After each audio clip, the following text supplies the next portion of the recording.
No estudo de hoje, vamos analisar algumas heresias que invadiu o movimento adventista, que teve início em meados do século XIX. Devido à natureza do chamado da Igreja Adventista para cumprir uma missão profética, não é de estranhar que eles tenham tido um começo bastante desafiador e enfrentando algumas heresias. Uma delas foi a chamada carne santa, que deu muito trabalho para os pioneiros. Depois de algum tempo, esse movimento diminuiu de intensidade as suas ações, mas ela voltou com força total na década de 50 e 60, com o pastor M.L. Andreessen, que com a publicação do livro Ritual do Santuário, tinha uma visão diferente da tradicional dos adventistas com relação à natureza de Cristo. Outros problemas teológicos mais foram desenvolvidos no que é conhecido hoje como TUG, Teologia da Última Geração. Eles desenvolveram alguns conceitos e alguns pastores, inclusive, além de leigos, aderiram a estas ideias extremamente perigosas. O ponto de partida para fazermos uma rápida análise do que é a teologia da última geração pode ter como base o texto de São Mateus, capítulo 5, versos 48. Eles usam muito esse texto para defender o seu posicionamento teológico. São Mateus 5, verso 48 diz: Portanto, sede vós perfeitos, como perfeito é o vosso Pai Celeste. Então, com base nesse texto, eles usam o seguinte argumento. Olha aí, vocês viram? A Bíblia que está dizendo que nós podemos ser perfeitos assim como Deus o é. Alguns teólogos chamam esse método de interpretação à Bíblia de um método simplista e até inocente, ignorando algumas ferramentas básicas e métodos da interpretação bíblica. Será que o texto está dizendo que nós temos que ser perfeito na mesma semelhança ou no mesmo nível de Deus? Será que é isso que o texto está dizendo? O problema da TUG, ao defender os seus conceitos teológicos, é que eles desprezam algumas regras elementares. Por exemplo, quando Jesus fala aqui da perfeição, ele não está dizendo algo isolado, mas está levando em conta o que ele já havia dito nos versos anteriores. Por exemplo, no verso 46, ele disse: Porque se amardes os que vos amam, que recompensa tendes? Não fazem os publicanos também o mesmo? E se saudardes somente os vossos irmãos, que fazeis demais? Não fazem os gentios também o mesmo? Amigos, o contexto de São Mateus 5:48 era exatamente a necessidade de entendermos a nossa relação com os nossos semelhantes. O amor ao próximo é o ponto em questão. No entanto, os defensores da TUG não levam em conta esses fatores quando dizem que nós podemos ser perfeitos como nosso Pai Celeste. É um grave erro.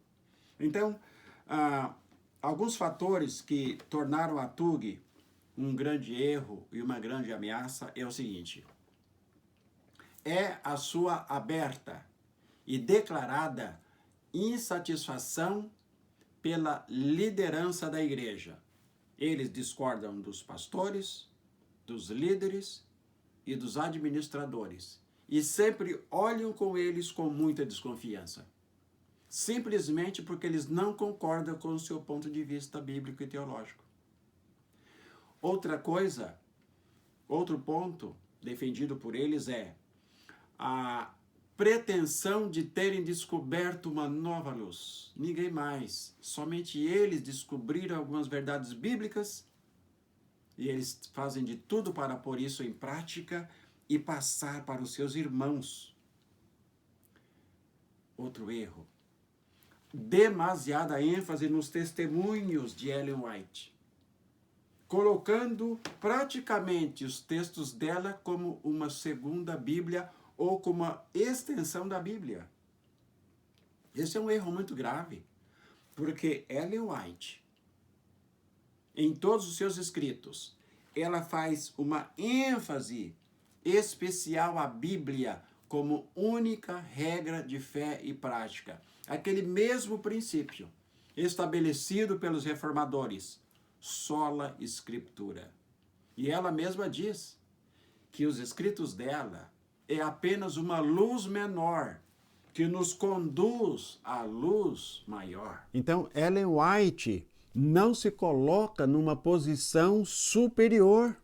Ao contrário, ela projeta a Bíblia e a Bíblia projeta Jesus. E esta ênfase despertou, ao longo da história, o interesse pela leitura desse livro santo e que já transformou milhares de vidas. Um outro ponto da TUG. Alegam que a Igreja Adventista rejeitou a mensagem de justificação pela fé em 1888 e que então eles foram chamados para fazer esse trabalho da igreja que já foi rejeitada. Quanta pretensão, quanta vaidade, quanto engano, quanta sutileza escondidas por esses meios e por esses caminhos. Outra coisa, que a Igreja Adventista é Babilônia. E eles falam isso abertamente. Eu ouço isso diariamente nas redes sociais. A Igreja Adventista é Babilônia. Então Deus suscitou um outro movimento. E este movimento são eles. Amigos, eu ouço isso há mais de 30 anos.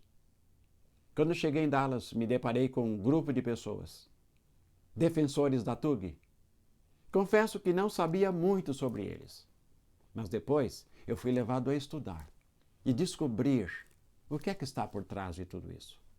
Porque eles diziam que a igreja mudou a doutrina da Trindade em 1980, na associação, no encontro da Associação Geral, em Dallas, Texas, junho e julho de 1980.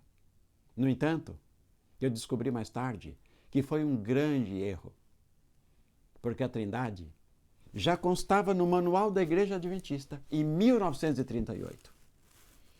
Portanto, eles continuam numa escalada quase alucinante, numa tentativa de substituir esse movimento por eles próprios, como se eles fossem os chamados, como se eles fossem a oitava igreja.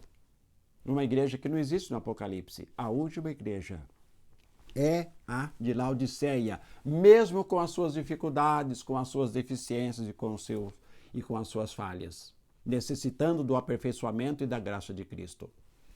Eles então dizem que foram comissionados para arrancar o joio. Eles dizem também que enquanto o joio não for removido, não pode haver o derramamento da chuva serôdia. E que por causa dos nossos pecados, por não termos uma natureza santa, nós estamos impedindo o derramamento da chuva serôdia.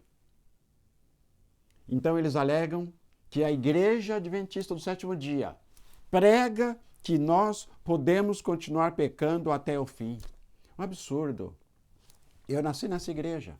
Jamais ouvi um único sermão em que algum pregador ou pastor dissesse que nós podemos continuar pecando livremente. Ao contrário, desde criança, eu ouço sermões maravilhosos que temos que aborrecer e abominar o pecado. É isso que eu ouço em toda a minha vida. No entanto, eles apresentam uma versão completamente adversa da realidade adventista. Então, eles alegam, por fim, que eles foram chamados para restaurar as verdades e dar a última pregação, o verdadeiro sonido da trombeta do anjo, e preparar uma geração, a última geração, sem pecado, para receber o derramamento do Espírito Santo. Será que isso é verdade? Nós sabemos que não. A TUG é uma teologia manca, destituída do óleo amaciador do Espírito Santo.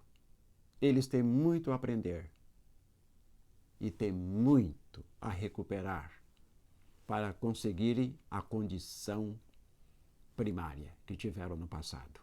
Portanto, meus amigos, nós estamos vivendo num período difícil de muitas controvérsias, e tudo isso tem que tendem a desanimar a fé de alguns, e nós não podemos parar, nós temos que continuar caminhando e vencer esses desafios, derrubar essas barreiras e fazer exatamente a vontade do Senhor. Agora, voltemos a São Mateus capítulo 5, versos 48. Portanto, sede vós perfeitos, como perfeito é o vosso Pai Celeste. Nos dias de Cristo, existiam os perfeccionistas, os fariseus, que se preocupavam com todos os detalhes das cerimônias que eles mesmos criaram para ter uma vida, como eles supunham, mais perfeita e mais santa diante de Deus. E criticavam os discípulos de Jesus por não lavarem as mãos antes das refeições, como se fosse algo da mais elevada importância. Meus amigos, perfeição. Este é o drama na mente de muitos. São Mateus, capítulo 19, versos 21, nós nos deparamos com uma história interessante. Um jovem rico veio a Jesus naquele dia com a seguinte pergunta: Bom mestre, que devo fazer para herdar a vida eterna? Ao que Jesus respondeu, verso 21, São Mateus 19, verso 21. Se queres ser perfeito, vai, vende tudo que tens, dá aos pobres, e terás um tesouro no céu. Depois vem e segue-me. Antes disso, Jesus mandou esse jovem guardar os mandamentos, mas Jesus sabia que ele já guardava. Então ele ficou feliz, porque estava indo muito bem. Mas Jesus, ele mesmo pergunta, o que mais me falta? Então Jesus completa. Se quero ser perfeito, a palavrinha mágica, perfeição. O que era perfeição na mente de Jesus? Do que se tratava isso? Será que Jesus estava passando a ideia para aquele moço que se ele vendesse os seus bens, porque era dono de uma grande herança, e distribuísse os seus bens aos pobres, ele seria uma pessoa impecável? Será que era isso que Jesus estava tentando transmitir para eles? Assim como prega a teologia da última geração, que nós temos que ter uma vida sem nenhum pecado, como se nós pudéssemos ser santos de forma absoluta como Deus antes da transformação? Pois bem, então esse texto mostra que Jesus requeria a perfeição dos seus seguidores. Por isso disse essas palavras ao jovem rico.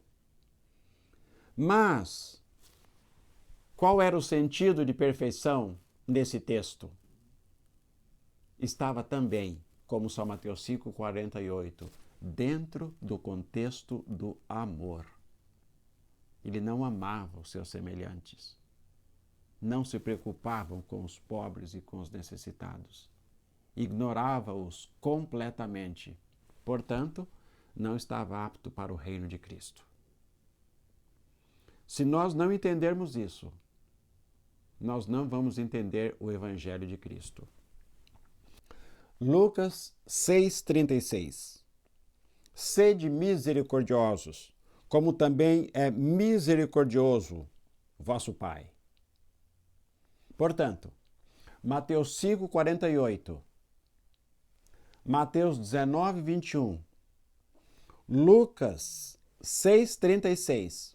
Esses textos juntos ajudam-nos a entender de que perfeição a Bíblia fala. Qual era o contexto de Jesus ao falar em perfeição? Jesus não está aqui falando de vegetarianismo, nem uma lista de coisas que pode fazer e uma lista de coisas que não pode fazer. Essas listas de coisas não podem proporcionar perfeição a quem quer que seja. Mas, sobretudo, conforme acabamos de ler nesse último texto, devemos ser misericordiosos. Agora faço uma pergunta. Aqueles que foram morar num sítio, compraram lá uma propriedadezinha e se estabeleceram por lá numa fazenda, e que pregam tanto o perfeccionismo, que pregam tanto a perfeição, eu pergunto, quantas famílias de pessoas carentes, pessoas boas e sinceras, que desejam morar no campo, já foram assentadas nas suas terras como demonstração viva e clara da misericórdia que domina o coração de vocês? Quantos foram beneficiados? É uma boa pergunta, reflitam nisto. A verdadeira santificação vem por meio da operação do princípio do amor. Deus é amor. Algumas considerações finais. Atos dos Apóstolos, página 561. Que os anjos relatores escrevam a história das santas lutas e pelejas do povo de Deus, que anotem as orações e lágrimas, mas não permitamos que Deus seja desonrado pela declaração de lábios humanos. Estou sem pecado, sou santo. Lábios santificados nunca pronunciarão palavras de tanta presunção.